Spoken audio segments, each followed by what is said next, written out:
Muy buenas noches, bienvenidos a Días Contados. Estamos cerrando la semana con un montón de información. Partamos por lo malo. No nos acompaña Paula Walker, que va a estar en la próxima emisión, de todas maneras sentada en su puesto habitual. Estamos con Juan Diego Montalva y tenemos dos entrevistadas de lujo. La primera de ellas, la encuestadora Marta Lagos, que nos cuenta de la aproximación del barómetro del trabajo de la convención al plebiscito del 4 de septiembre. Y también recibimos en el estudio a la senadora jefa de la bancada de Renovación Nacional, Paulina Núñez, que analiza la marcha del gobierno, las articulaciones entre el Ejecutivo y el Legislativo y el escenario de cara al plebiscito de salida. Queremos hacer un pequeño homenaje a una mujer que es inspiración para muchas generaciones. Hablamos de Deborah Harry, Debbie Harry, la cantante del grupo neoyorquino Blondie, que hoy día está de cumpleaños. Y por Dios que es bueno tener ciertos referentes que en momentos confusos, difíciles, de poca energía, nos dan precisamente un punch, un golpe. Cumple 77 años. Debbie Harry nació el año 45 y cualquiera que haya tenido la suerte de verla en vivo, yo la vi en vivo el 2004, sabe que es por lejos la más rockera de las mujeres y también de los hombres. Esta mujer fue elegida alguna vez en el ranking Billboard de las 100 mejores cantantes en el lugar número 12, pero por actitud es la favorita de nuestro corazón. Comienza Días Contados, contamos todo, contamos con todos.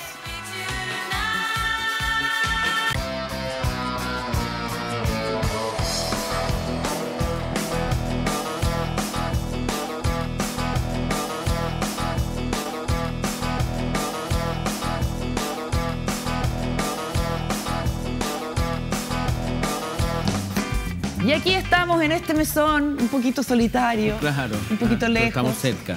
Reach out.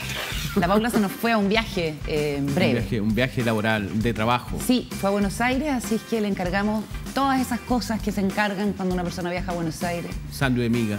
Turrón, sándwich de miga. libros. Bueno, dicen que en todo caso no está. Bueno, en esas cosas siempre va a ser rico, pero alfajores, chicle jirafa, pico dulce. En fin, un clásico. Mira. Oye, ya, pero nosotros tenemos que poner las patas en la realidad local. Hoy día fue presentada la reforma tributaria, sobre la cual, por supuesto, ha habido un montón como de expectativas. Se habían empezado a conocer algunos detalles y tiene, de hecho, innovaciones interesantes que vamos a estar comentando acá con Juan Diego Montalva. Antes, escuchemos la declaración del ministro Marcel en la presentación esta mañana en La Moneda. Esta reforma tributaria responde a la idea de un pacto fiscal que aporte al desarrollo del país, que ayude a modernizar el sistema tributario, que le dé más justicia al sistema de impuestos y que sea eficiente tanto en lo que es la recaudación como en el uso de los recursos. Este es un desafío que nos presentó el presidente hace algunos meses atrás, cuando nos planteó que lo que se buscaba no era solamente una reforma tributaria de este gobierno, sino que un pacto fiscal que más que separar el país entre buenos y malos, lo que buscara fuera apoyar el desarrollo del país sobre la base de un diálogo y acuerdos más amplios que simplemente lo que es el trabajo del gobierno. Por supuesto, esto ocupa un lugar muy importante en la agenda de gobierno. Sabemos muy bien que la reforma tributaria busca generar recursos para financiar buena parte de la agenda de ampliación de desarrollo de derechos sociales, de diversificación productiva, de descentralización, pero al mismo tiempo también busca mejorar el sistema tributario. Solo el 3% de la población pagará más impuestos, dijo el ministro Marcel, y los gravámenes a la riqueza afectarán patrimonios sobre 5 millones de dólares. Como que nunca es el momento preciso para presentar una reforma tributaria porque tiene muchos costos políticos, mucha oposición de quienes son tus adversarios políticos e ideológicos, Juan Diego, y eso siempre ha sido así, digamos, independiente del signo del gobierno, ¿no? Que es muy poco, además, que es mucho. Y además las reformas tributarias son bien complicadas. Enredadas, complicadas. Porque, bueno, tenemos un antecedente que es la reforma que fue traumático en términos políticos, que fue la reforma que hizo Alberto Arenas en el segundo gobierno de Bachelet, que le costó el puesto.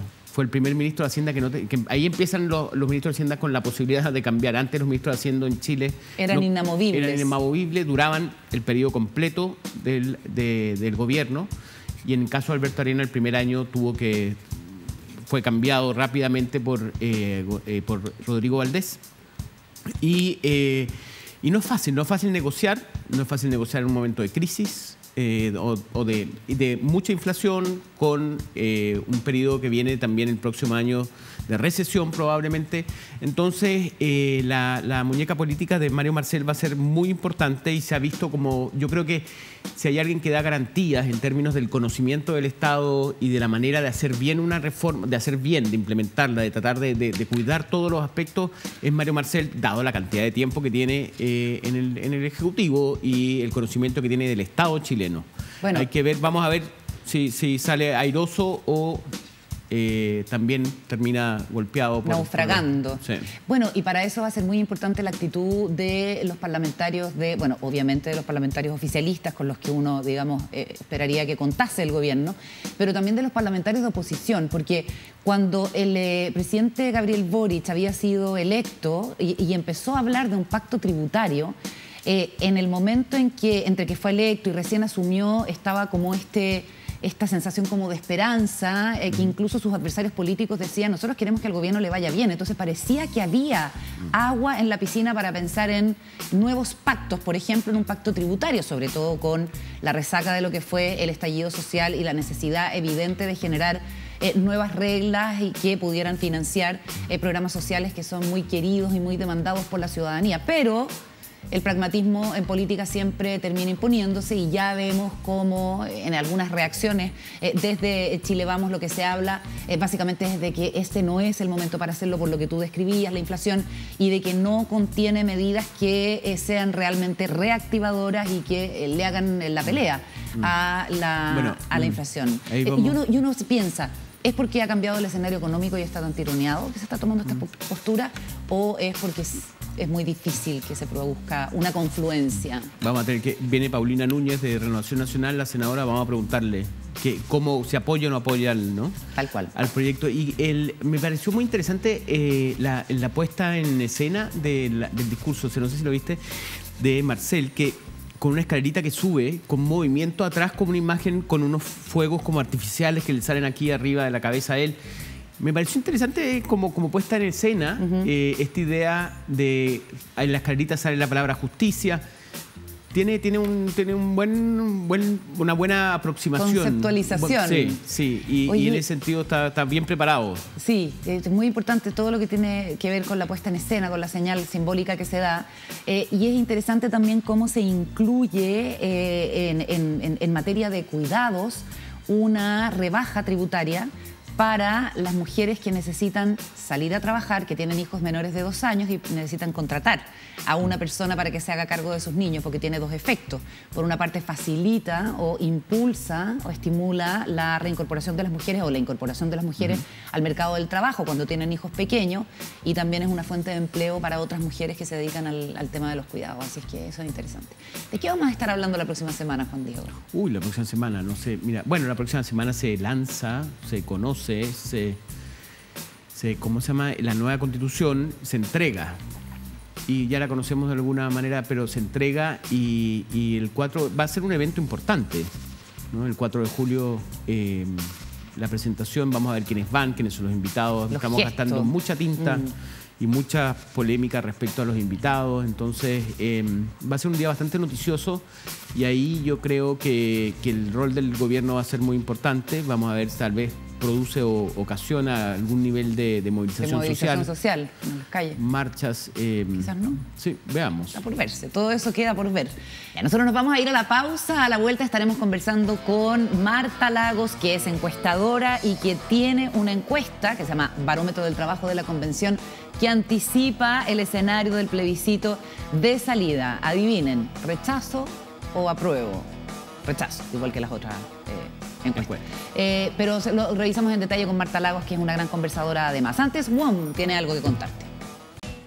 Tenemos en el mesón, con compañía especial de este viernes, a Marta Lagos, encuestadora, creadora de Mori Latino Barómetro. ¿Cómo estás, Marta? Muy bien, mucho gusto. Bueno, vamos a estar comentando este barómetro del trabajo de la convención. Hay datos que solo reafirman que el rechazo es la opinión mayoritaria de cara a lo que va a pasar el 4 de septiembre.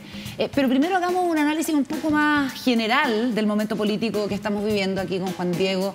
Además, hola, que teníamos dudas sobre tu personaje tuitero, Marta, que yo creo que también es una cosa... Mi otro yo. Claro. Es que es como un otro yo. Hay gente que se pregunta si eres tú o es un clon o un bot. O tienes un equipo ahí trabajando. Claro, tienes un equipo. Es que a lo mejor lo tengo, secreto. Secreto. Porque te gusta Vivar ¿Cómo la nace cueca? ese personaje? Mira, ese personaje nace la noche de la comida de Obama. Ya. Porque cuando Obama vino a Chile. Cuando Obama vino a Chile, era una comida en La Moneda. A mí me invitó a la Embajada Americana y después de la comida se empezó a comentar y entonces yo dije, mira, esta comida no fue ni fría ni caliente, la sirvieron tarde, el presidente Obama se fue antes del postre, etcétera, etcétera. Y ahí quedó, pero los defensores de la comida, porque en el fondo estaban defendiendo al gobierno. Los piñeristas comida, versus, claro, que se confundió todo, ¿te fijas? Y en el fondo ¿Y por qué te gusta tanto el Twitter? Mira, porque en un momento dado me di cuenta que yo escribía mucho ante artículos y los publicaba en distintas partes, que nadie leía los artículos. Que la gente no tiene tiempo para leer 3 páginas o 2 páginas. A lo más una cartita de 2 párrafos. Yeah. Y que al final lo que quedan son los titulares de lo que esa gente decía. Entonces dije, ¿para qué voy a gastar mi tiempo cuando uno puede decir las cosas en Twitter? ¿Y a veces uno hace hilos y qué sé yo. Pero imagínate, Obama vino el 2008. No, perdón. El 2012. 12 por ahí. Sí. Hace 10 años. O sea, 10 años de Twitter. Pero muy on y off, porque hay épocas, o sea, por la época de la elección, la gente dice, oye, tú pasabas todo el día en Twitter.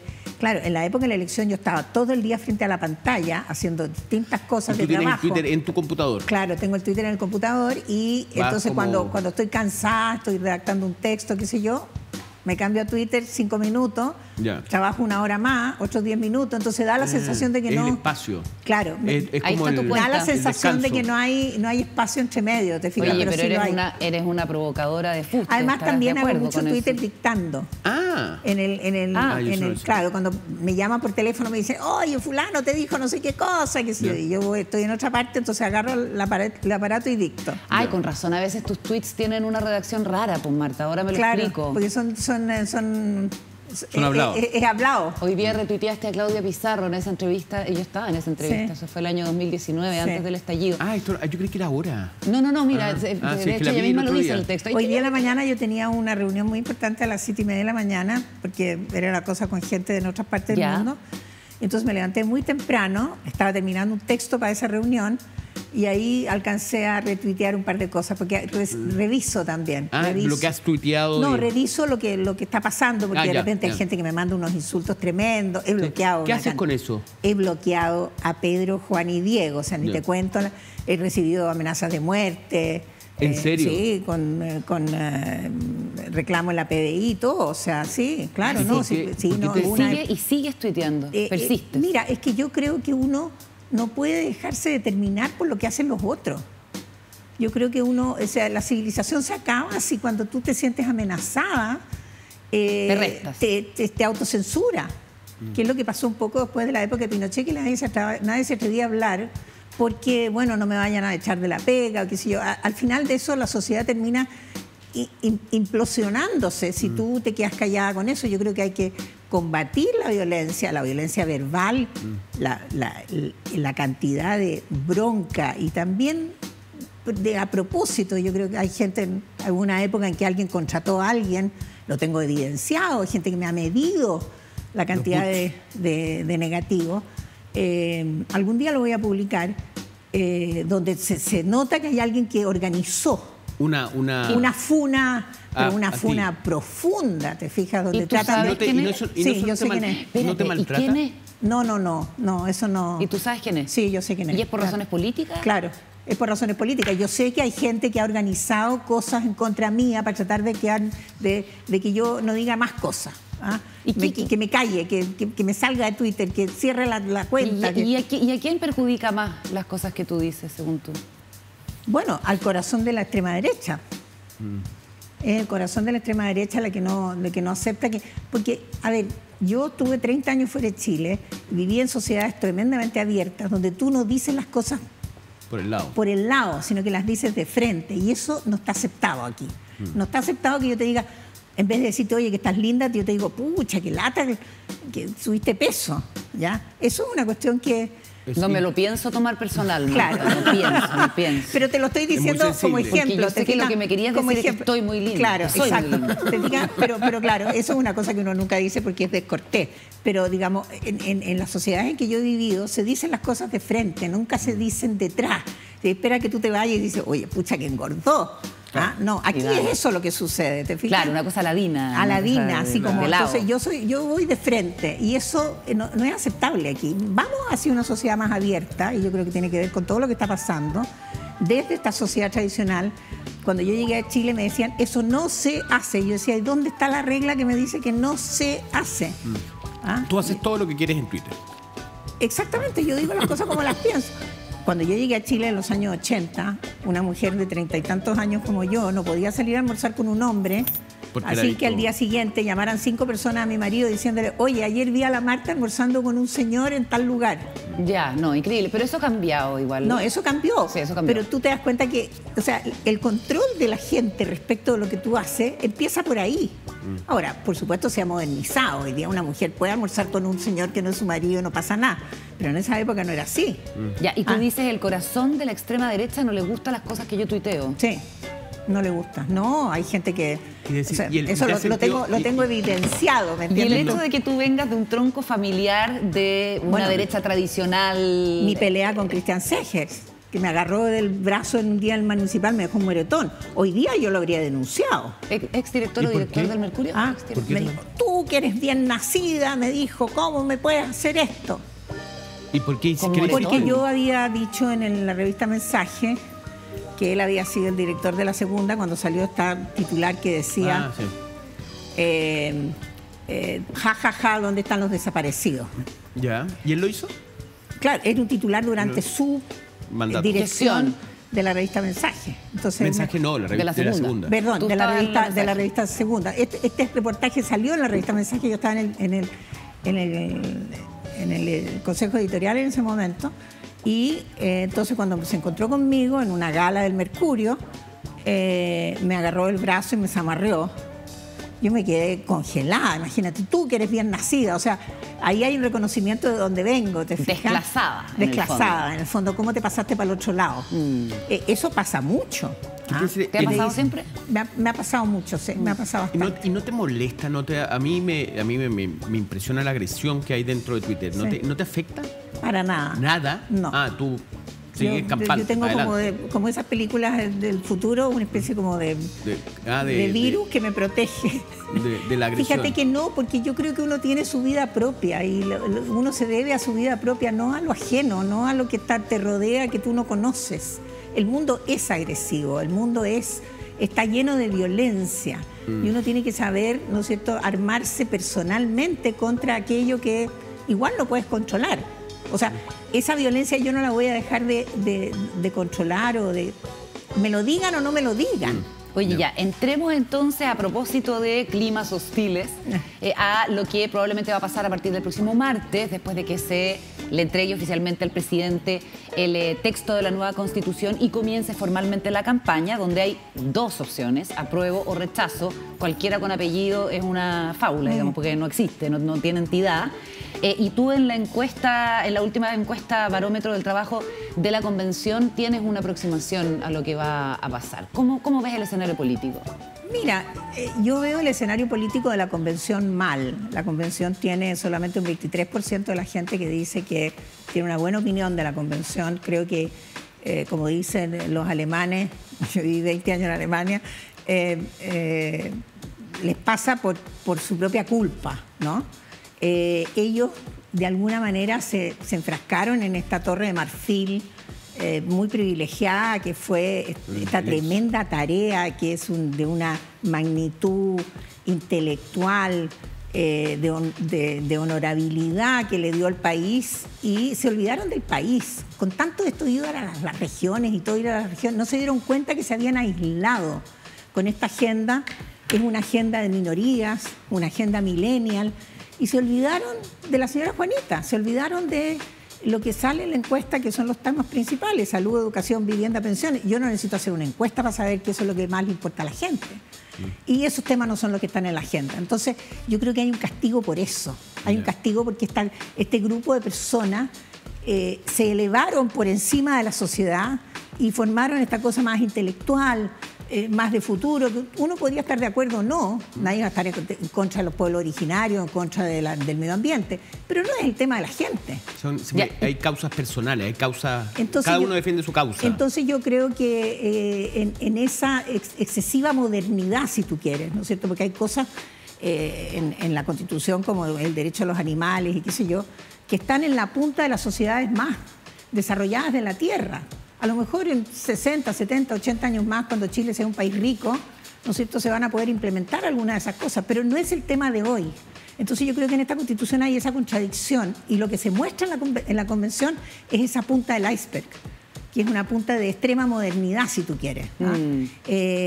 Con una igualdad absolutamente horizontal hacia todos los derechos de todas las personas, que por supuesto es aspirable.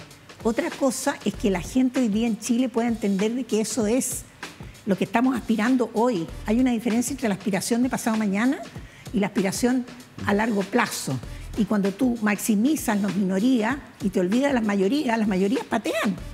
¿Y qué es lo que pasó en Estados Unidos? En Estados Unidos, la gente que votó por Trump, que era la gran mayoría blanca, dijeron: a ver, estos otros señores están hablando hace 20 años de las minorías, y yo ¿dónde estoy? Claro. Oye, y aquí está pasando un poco lo mismo, es decir, hay una repecha reaccionaria que se debe al olvido de las mayorías. Entonces, como digo, de nuevo, las minorías millennial, que tienen una agenda, digamos, bastante conocida en el mundo, que propone, ¿no es cierto?, una agenda futura sin carbono, etcétera, etcétera, está muy bien. Pero claro, otra cosa es que la gente comprende. Por eso el 47% de la gente dice que no entiende la Constitución. 47% dice que no entiende la Constitución. Que lo peor que tiene la Constitución es que no la entiende. Tú mencionas a la señora Juanita, Marta, como la figura de la que se olvidaron. Y nosotros te invitamos también a definir precisamente a tu figura de la semana, que es algo que hacemos todos los viernes. Tú también elegiste a tu personaje, yo al mío. Así es que vamos con eso, y Marta Lagos nos explica por qué la señora Juanita es su figura de la semana.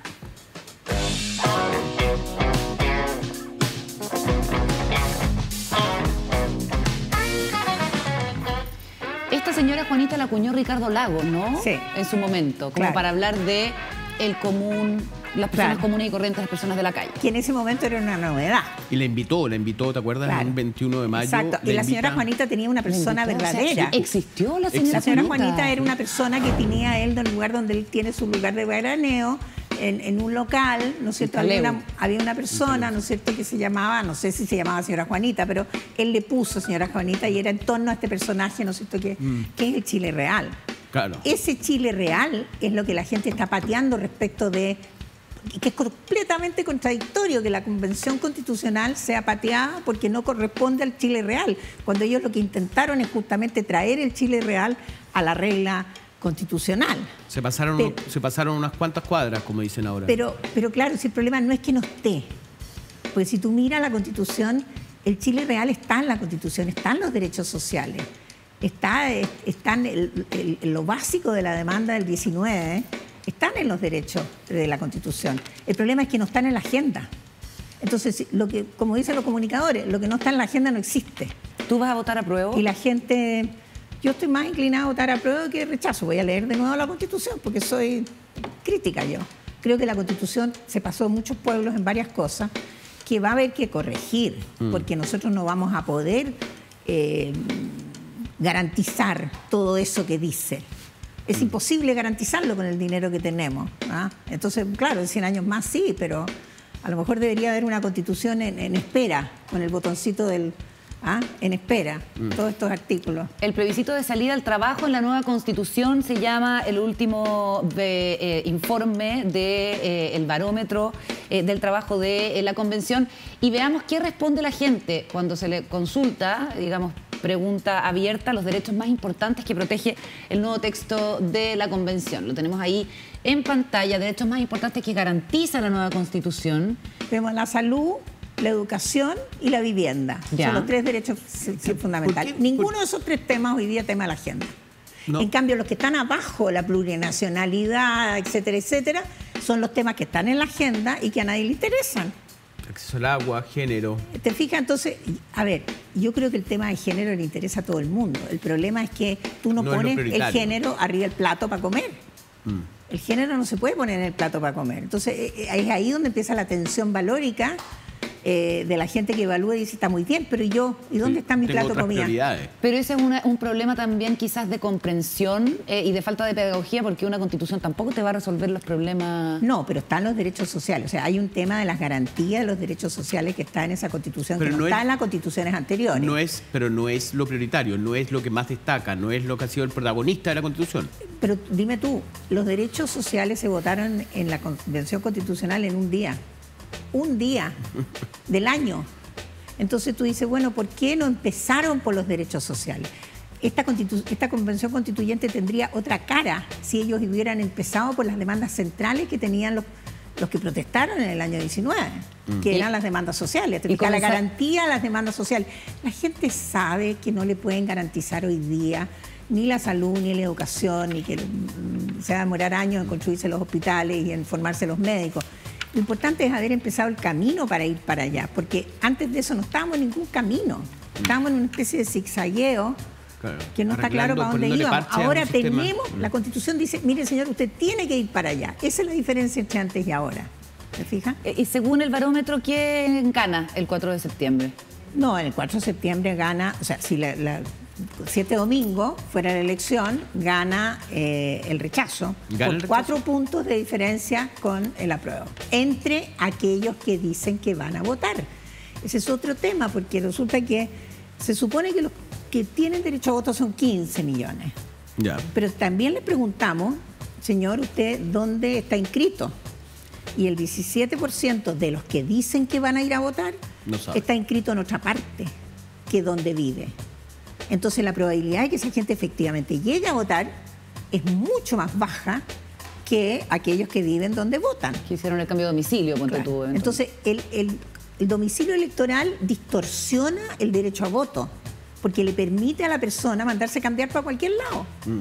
Oye, vea, ahí está la lámina. Es obligatorio. No, la siguiente, la que sale. Espérate, hagámosle una repasadita rápida. Está rechazo 35, apruebo 31. Sí, es que esos son todos los votantes. Hay que filtrarlos por la siguiente, que es. A ver, vamos. Que es la de votantes probables. ¿Dónde salen los votantes probables? Votante probable. Con 38 y 42. ¿Ya? Perfecto. Entonces, tú 38 apruebo, 42 rechazo. Exacto. Ya. Esa que está ahí. Perfecto. Entonces, el punto es de que tú tienes un 63% de la gente que dice que efectivamente va a ir a votar, ¿ya? Que son menos de 10 millones de votantes. Y por eso que gana el rechazo. Y si hay más si vota más gente. Exacto. Mi tesis es de que, de acuerdo a lo que dicen los datos, porque en ese 63% que dice que va a ir a votar, en esos 10 millones, votan mucho menos los que tienen menos, los que no llegan a fin de mes, los que están en la clase baja, los que tienen menos educación, los más viejos que tienen menos educación sobre todo, no llegan a votar. Entonces ahí tienes la comparación. Menos votantes, más rechazo. Claro, menos votantes, más rechazo. Porque ¿quiénes son los que están votando? Yo digo, aquí vota el Chile acomodado. Este es el Chile que conoce, el Chile que está más informado, que tiene más educación, que sabe entender más la confusa. Creo que fue un gran error publicar la primera versión de la Constitución. De la Constitución, que produjo más confusión que cualquier otra cosa, y mucho más polémica y capacidad de decir, mira lo que dice, y entonces te van a dejar sin casa, y acá te van a dejar sin colegio, y acá te van a... ¿Me entiendes? Esta versión que ya se está circulando se entiende bastante mejor. Sí. Claro, es muy difícil de partida está por orden. Está ordenadita. Y ustedes, Marta, preguntaron qué es lo que no le gusta de la nueva Constitución, y una gran mayoría dice que no la entiende. El 47% dice que lo que más no le gusta es que no la entiende. Chuta, entonces ahí hay, por una parte, una oportunidad, un espacio en estos 2 meses, pero por otra parte también una dificultad, porque las normas jurídicas son difíciles de entender siempre. Claro, y sobre todo si la agenda sigue siendo la agenda que pone la derecha, porque esta agenda es de la plurinacionalidad, de los pueblos originarios, o sea, que son temas que no son los temas de la mayoría. Esa agenda la pone no la izquierda. No, esa agenda la está poniendo la derecha diciendo qué es lo que no le gusta de la Constitución. Destacando las cosas que tiene la Constitución. Exactamente, te fijas, dice, ¿qué es lo que menos le gusta? Mire, 47% dice... no es clara. Claro, que no es clara, que es difícil, que es confusa, qué sé yo. Es desordenada, complicada de entender. Claro. ¿Y esa fue pregunta abierta?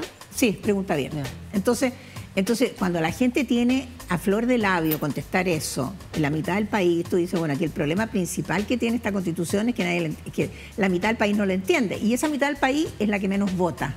Entonces, si esa mitad del país se activa, entiende la Constitución y se ve motivada para ir a defender sus derechos, otro gallo cantaría. En ese contexto, el gobierno podría implementar una de los objetivos del gobierno sería llamar más gente a votar.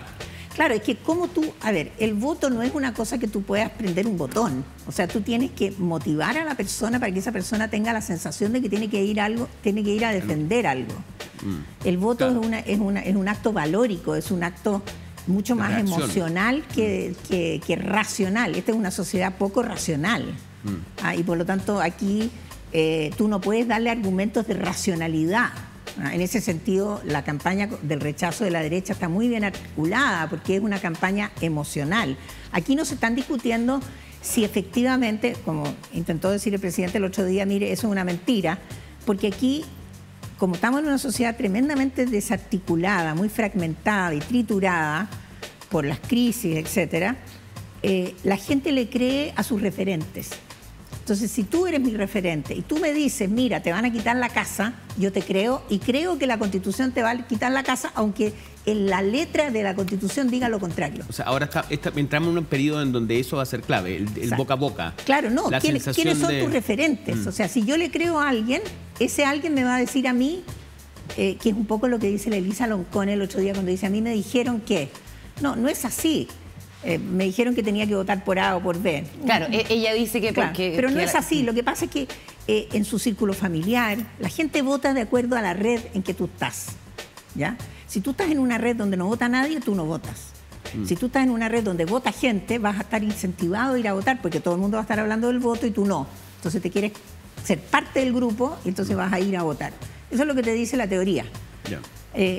Y por lo tanto también votas muy similar a los argumentos que te da, siempre que tú no tengas argumentos propios, que es lo normal, ¿no es cierto? Los argumentos que te da la red donde tú circulas. Este es un país de redes y las redes no se intercomunican. Entonces, la gente pobre que no tiene referentes afuera no va a votar, está afuera y se queda afuera.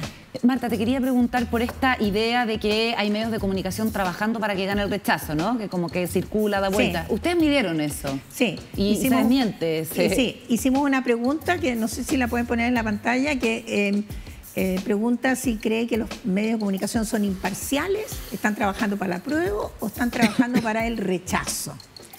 Y un tercio del país cree, ahí está, que los medios son imparciales. El 25% cree que está trabajando para el apruebo, Mira. El 19% para el rechazo y el 26% no sabe. El 26% es la gente que le importa un bledo la política y que no tiene nada que ver con el asunto. O sea, no hay que sacar más conclusiones de eso. Entonces tenemos una visión que tiene la gente que es bastante más diversa que lo que dicen los actores políticos en la agenda. Los actores políticos en la agenda dicen, mira, fulano está trabajando y esto es una campaña organizada para...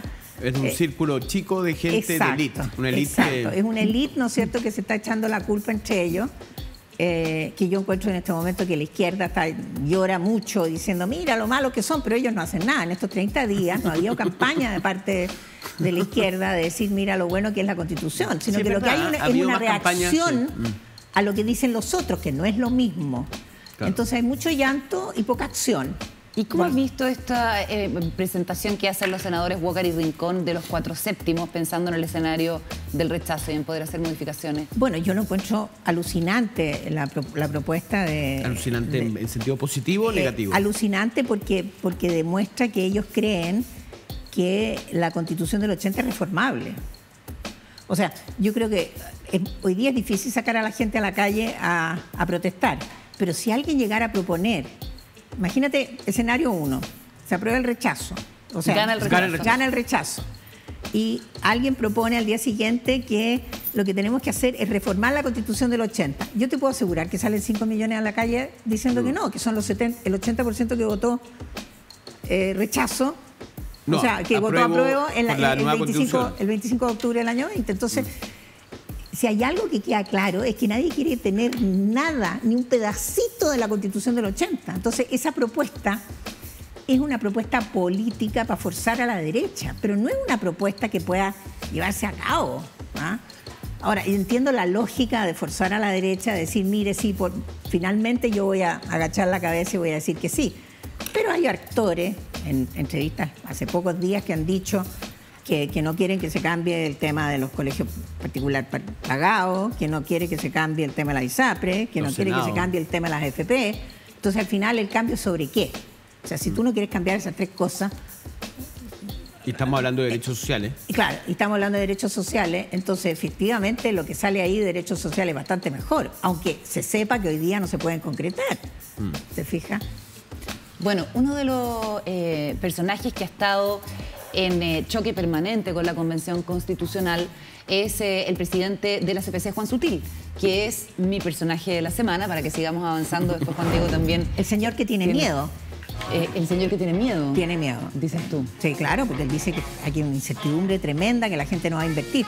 Lo que está haciendo es mandándole un mensaje a los empresarios diciendo, mire, señor, no invierta, porque si decimos que no invierte, entonces gana el rechazo. Él ha tomado una postura muy clara. Él, eso sí, insiste, y hay pruebas de que así es, de que ha participado en todas las instancias dentro de la convención en que ha sido posible. Ha estado ahí, no se resta de ningún debate. La otra vez estuvo en televisión con Beatriz Sánchez.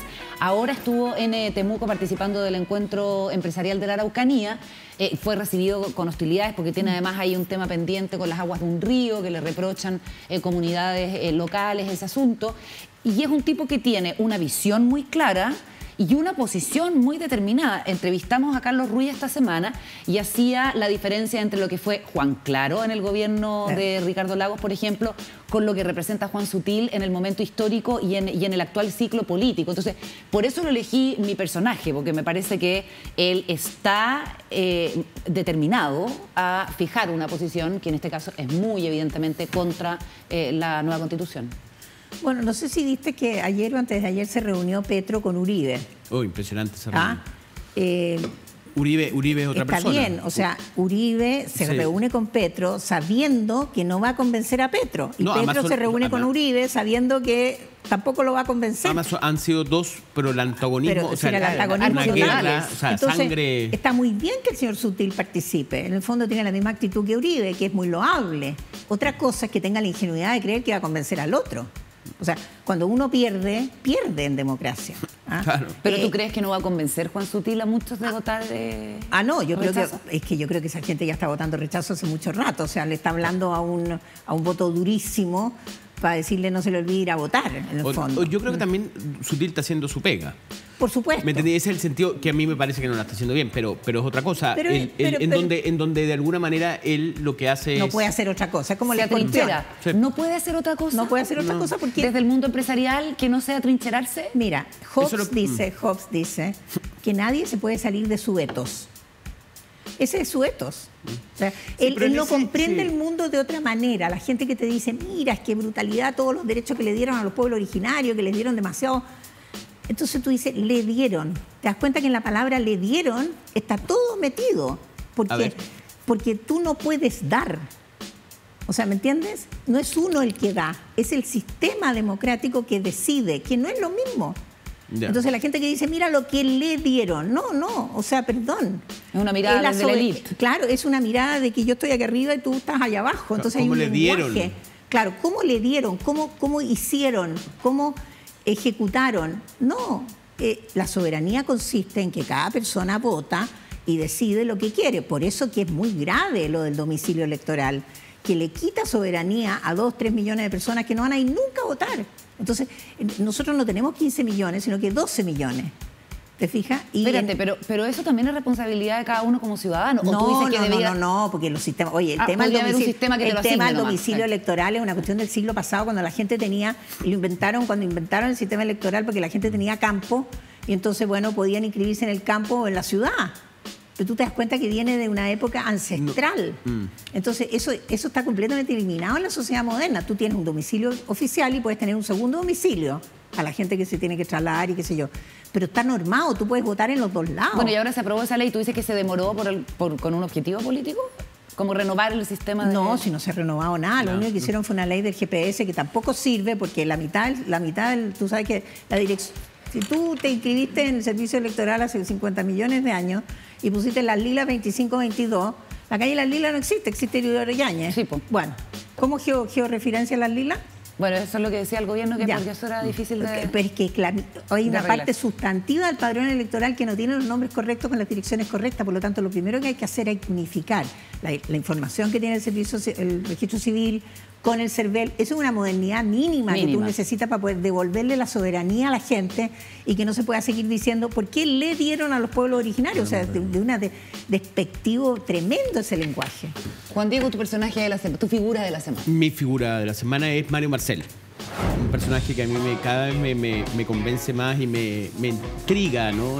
Conocerlo y ver cómo evoluciona. Creo que es de las personas más articuladas que tiene el gobierno en términos de conocimiento del Estado, en términos de manejo a nivel parlamentario. Y creo que, no sé, bueno, economista de Cambridge, fue jefe de presupuesto, director de presupuesto en el gobierno de Izaguirre, cuando Izaguirre fue ministro de Hacienda.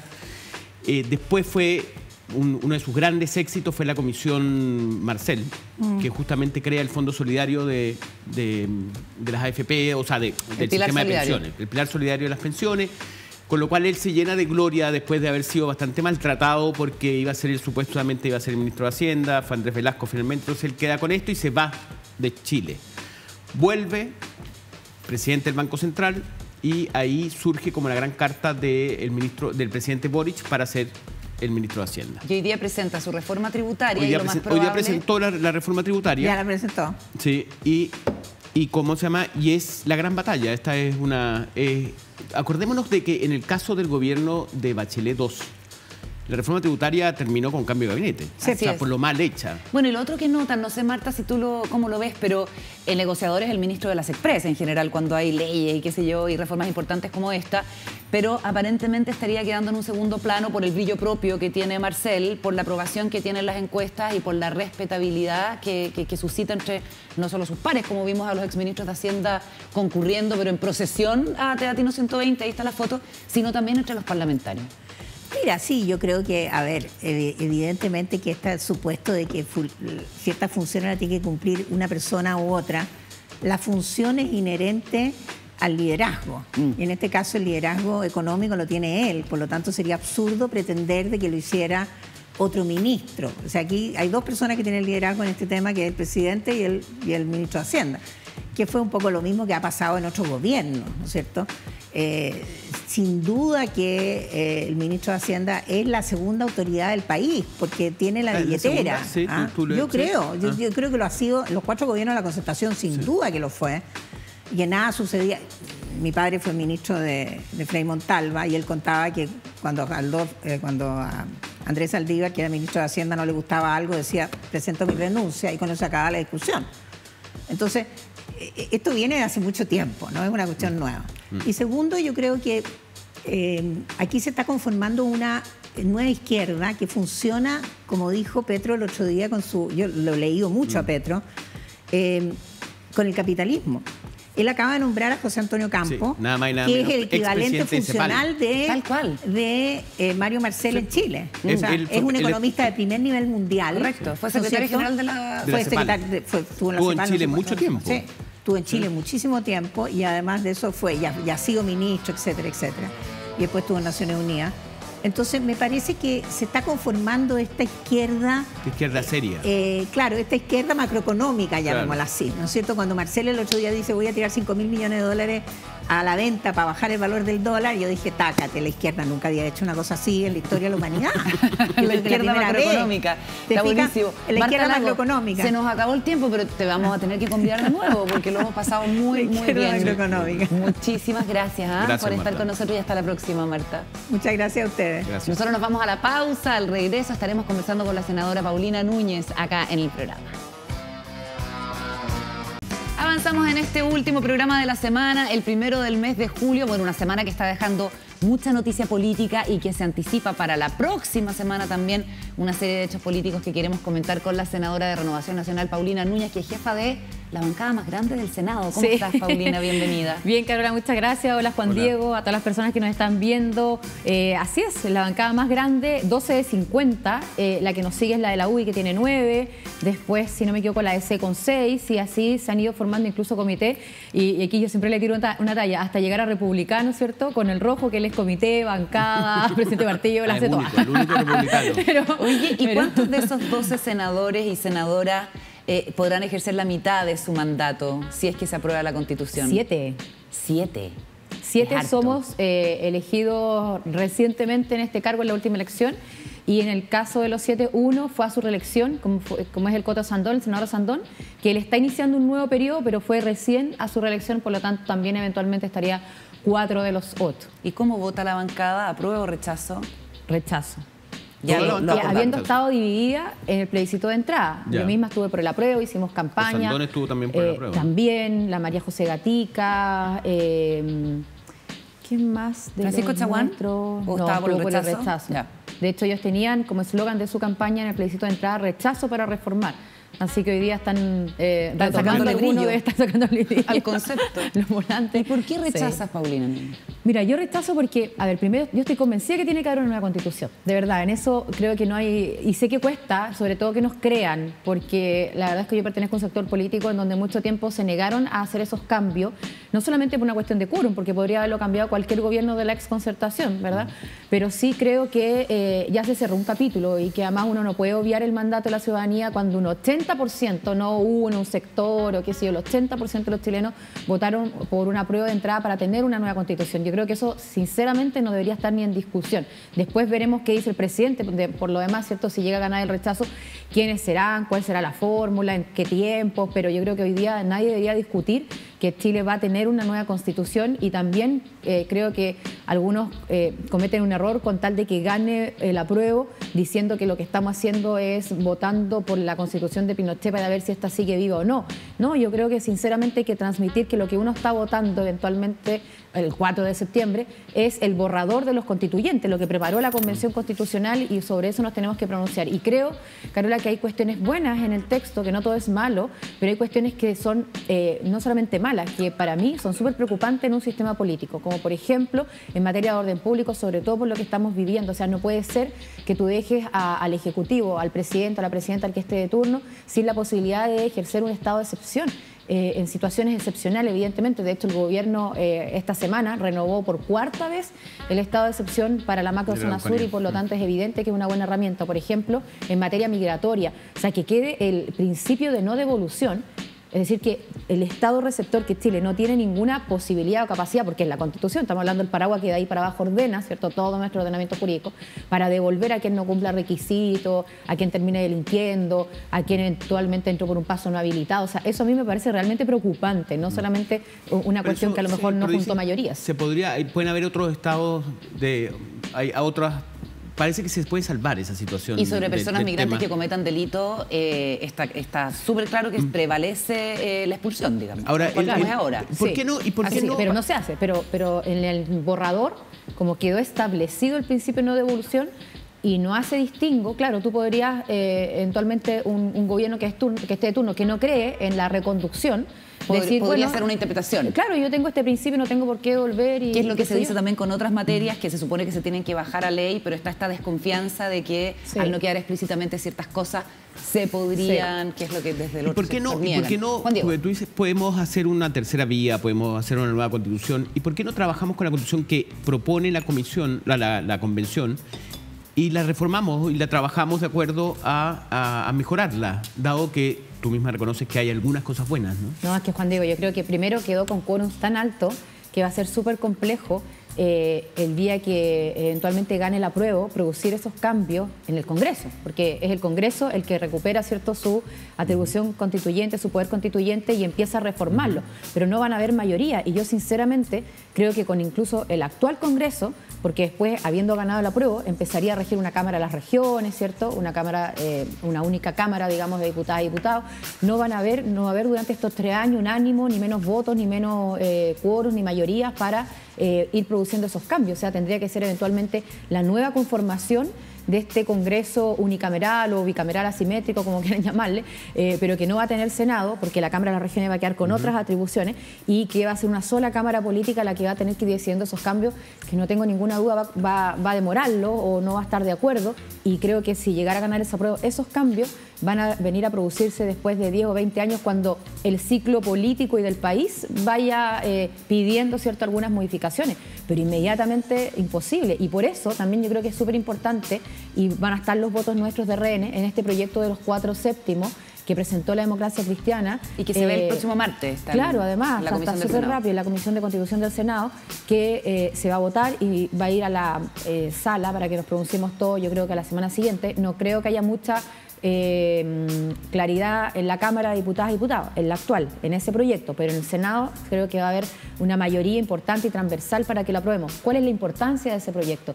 Que hoy podrías producir algunos de esos cambios. Algunos van a decir, bueno, pero si estamos a la vuelta de la esquina con un plebiscito, pero va a haber una decisión ya tomada de que incluso ganando el apruebo vas a producir entonces con menos quórum de exigencia eventuales cambios que podría tener el texto.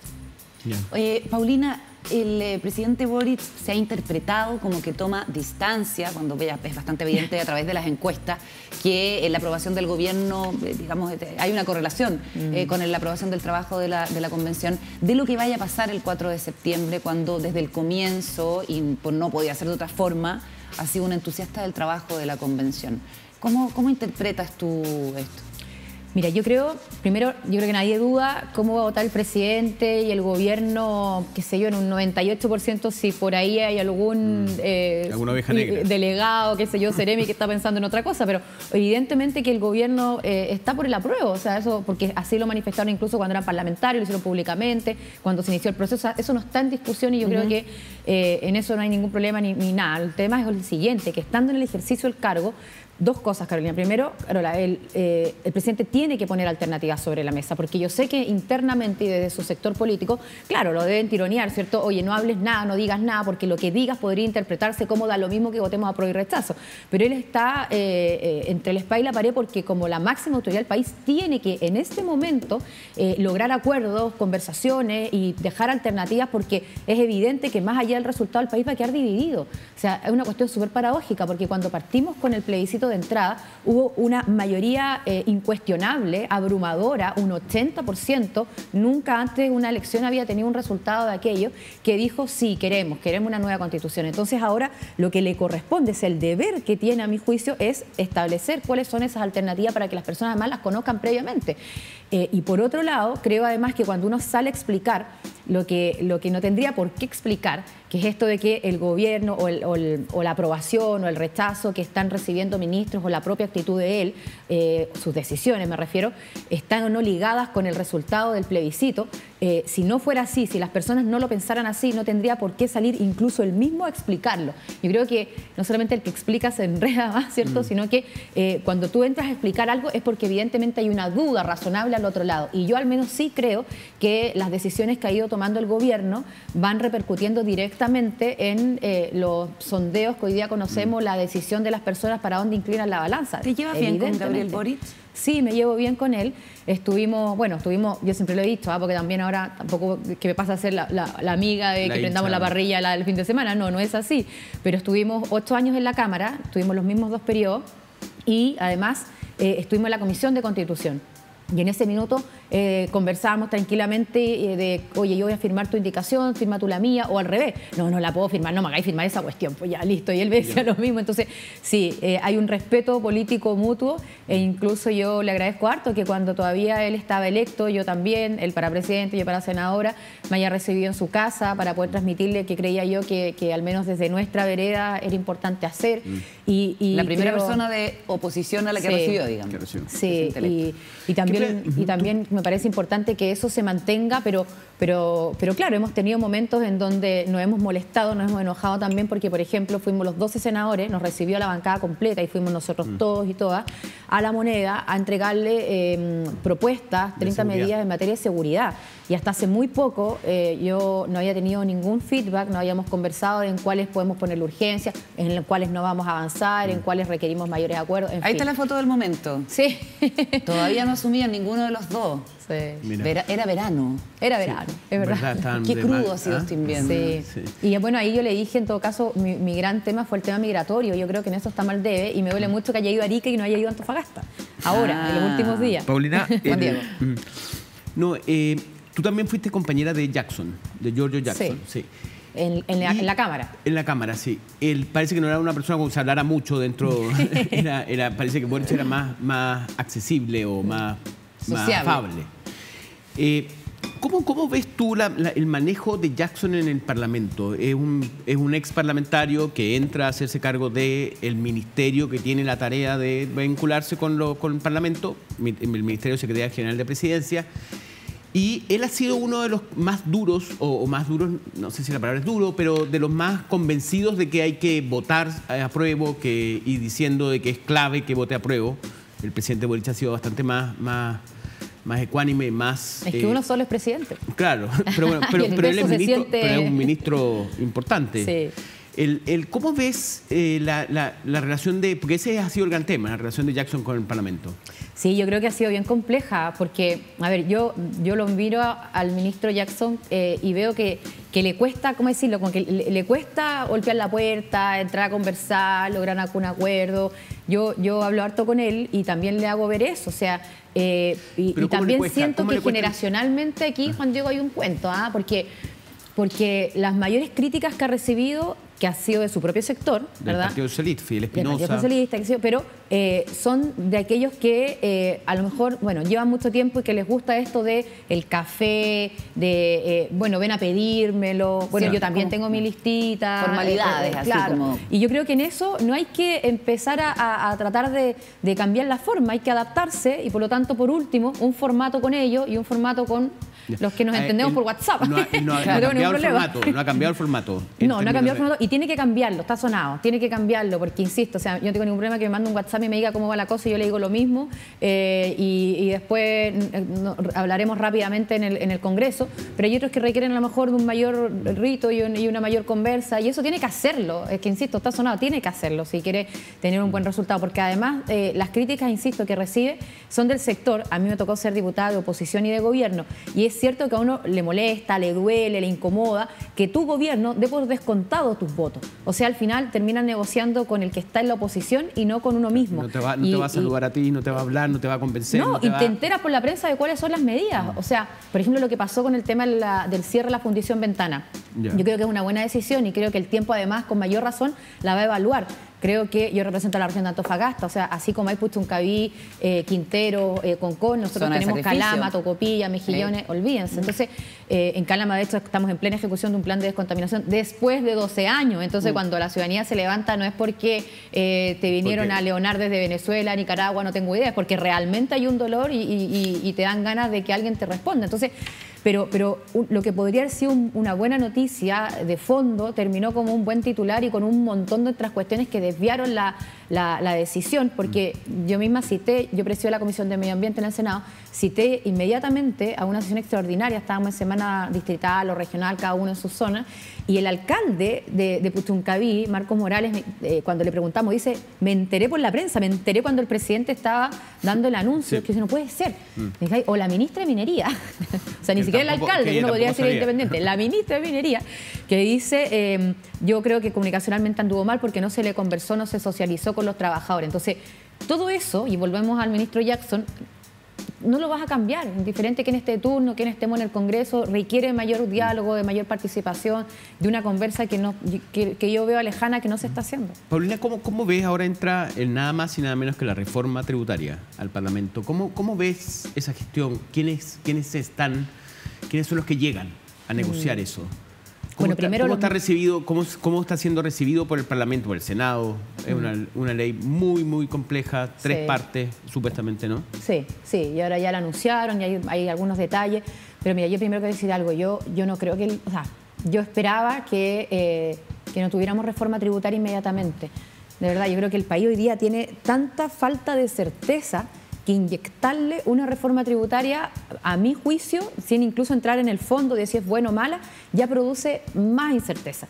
Y evidentemente que la certeza que el país requiere no se va a lograr de un día para otro, pero sí tenemos un hito importante, ¿verdad?, que es el 4 de septiembre, que al menos ya vamos a ver por dónde va a ir caminando el país o qué decisiones se van a ir tomando. Entonces, discutir 2 meses antes del plebiscito una reforma tributaria, yo ya creo que es como ya ponerle una soga al cuello a Chile. O sea, creo que porque cualquier reforma tributaria requiere que te aprietes el cinturón.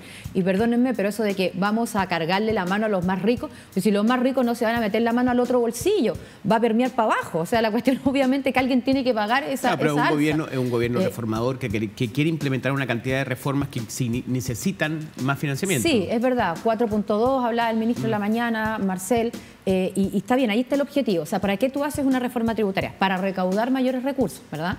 Ya. Si mi punto no es ese, porque además, y aquí no tampoco comparto esto, pero han como postergado todas las decisiones de las demandas sociales para después de la reforma tributaria.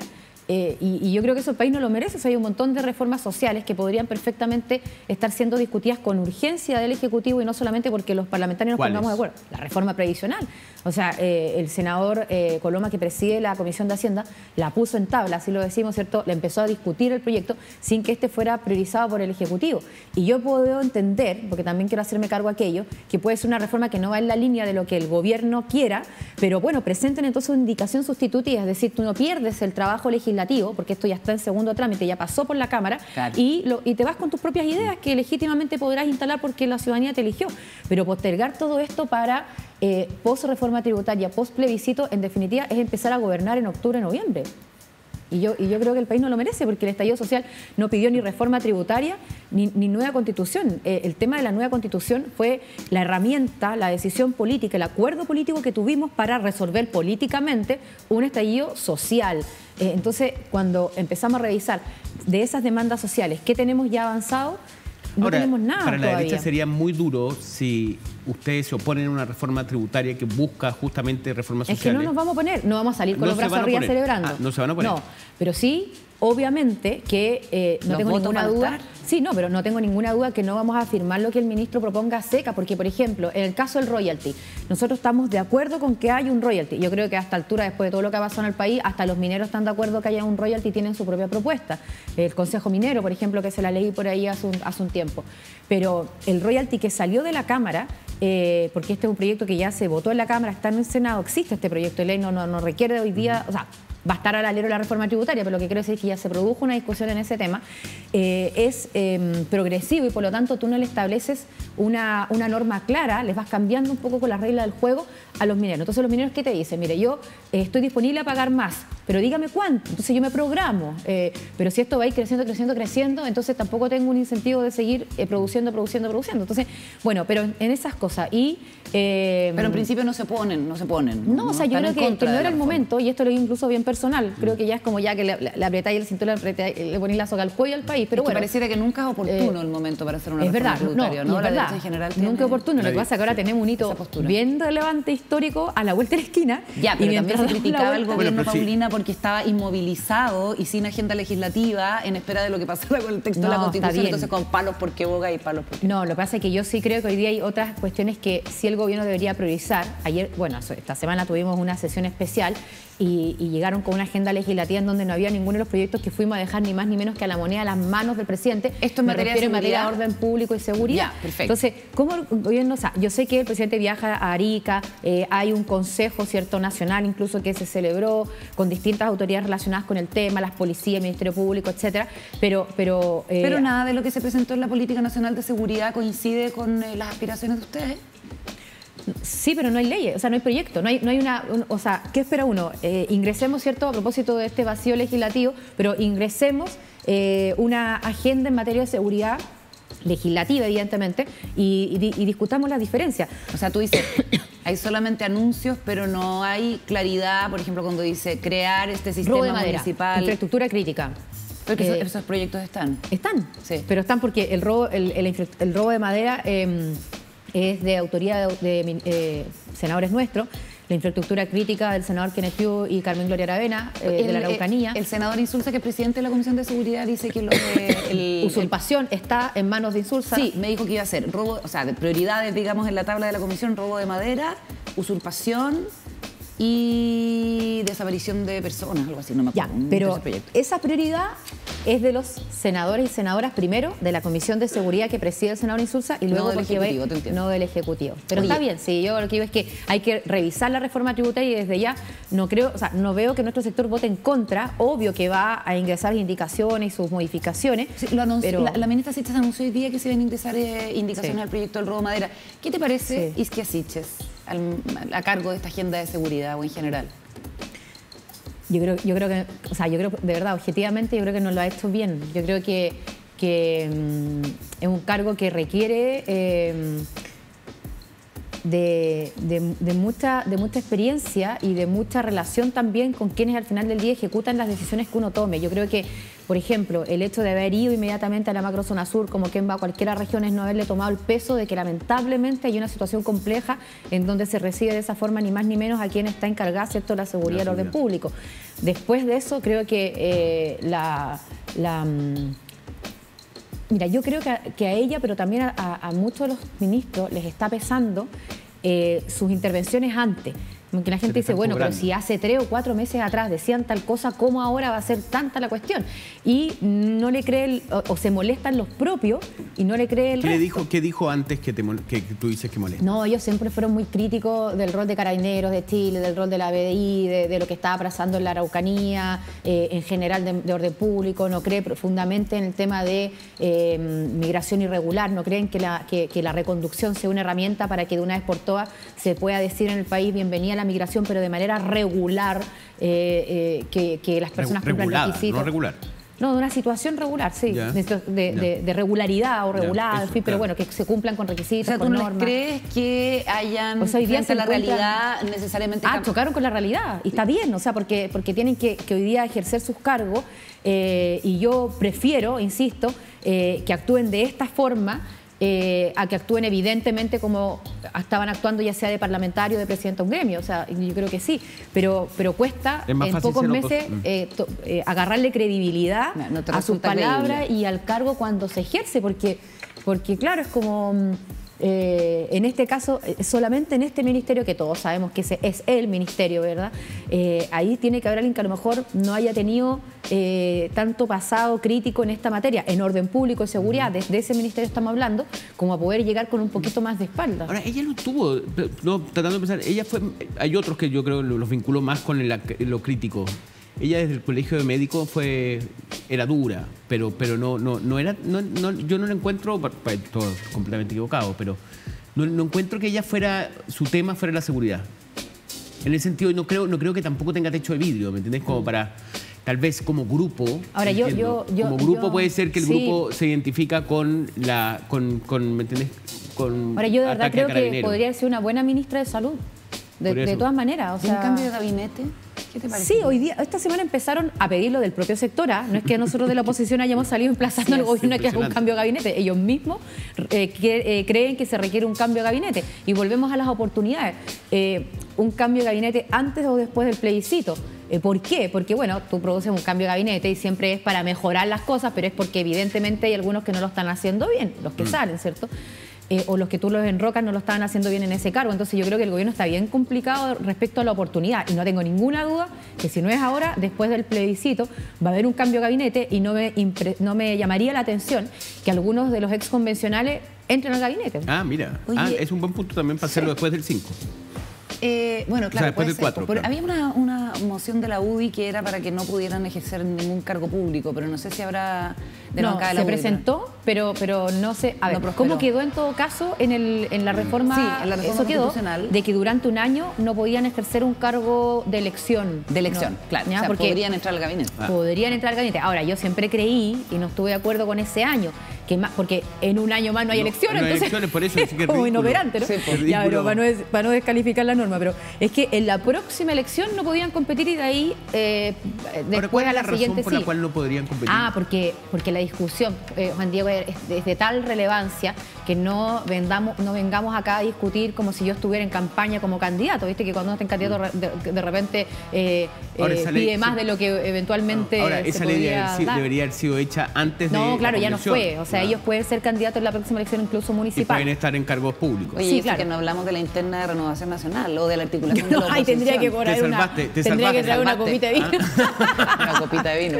Ahí, Esa va a ser ahí. la próxima. Está bien. Ya, ¿qué es lo más terrible? ¿Qué es lo más la situación está de la desbordes interna? con el resto del partido? No, para nada, no, yo me refería a eso a propósito del tema plebiscito constitucional y que estuvimos antes dividido en Libertad Acción, a propósito de la DCA, el otro día me encontré con el presidente y le digo, pero si no choque con la realidad, si no saca nada de decir, esta es la decisión del partido, si 7 expresidentes van a votar en contrario, pero bueno, ya, no quiero obviar la pregunta, lo que digo es que... Costó. No, nosotros fuimos súper pragmáticos, se nos criticó porque, claro, los partidos políticos tienen que tomar una decisión, una definición, pero a veces tú también tienes que administrar el lote. Entonces, si la mitad estaba por el apruebo, la mitad por el rechazo, bueno, en un porcentaje más o menos, ¿para qué ibas a obligar que ibas a terminar después sancionándolo? Echando a algún militante, algún parlamentario, sancionando al alcalde, a la alcaldesa. No, ¿Y se articula la oposición? Republicanos, por ejemplo. No, pero es que nosotros, yo me siento bien alejada de republicanos y creo que... De lejito. Sí, de lejito. Y ellos harán su tema y harán su tipo de campaña y empujarán sus temas. Por ejemplo, en el caso RN, hoy día yo veo a algunos por plena convicción y otros porque chocaron con la realidad. Nadie pone en duda de que después del 5 vamos a tener una nueva constitución. Y nosotros lo hemos dicho como senadores primero, también en la mesa directiva, de que tenemos que tener preparado el formato, nuestra propuesta, el contenido, en fin. Ya. Despedimos a Paulina Núñez, la senadora de Renovación Nacional, jefa de la bancada de ese partido. Muchísimas gracias por la conversación, Paulina. Hasta la próxima. Y nosotros, ¿qué hacemos? Nos vamos. Nos vamos. Termina esta edición del programa. Cerramos Días Contados. Esperamos en la próxima edición estar con Paula Walker una vez más. Muchísimas gracias por la compañía. Por Paulina, gracias, Paulina. Gracias, Juan Diego. Gracias, Excelente, Paulina, muchísimas gracias. Y Juan Diego, que te vaya muy bien. Gracias. Chao, chao. Igual a ti.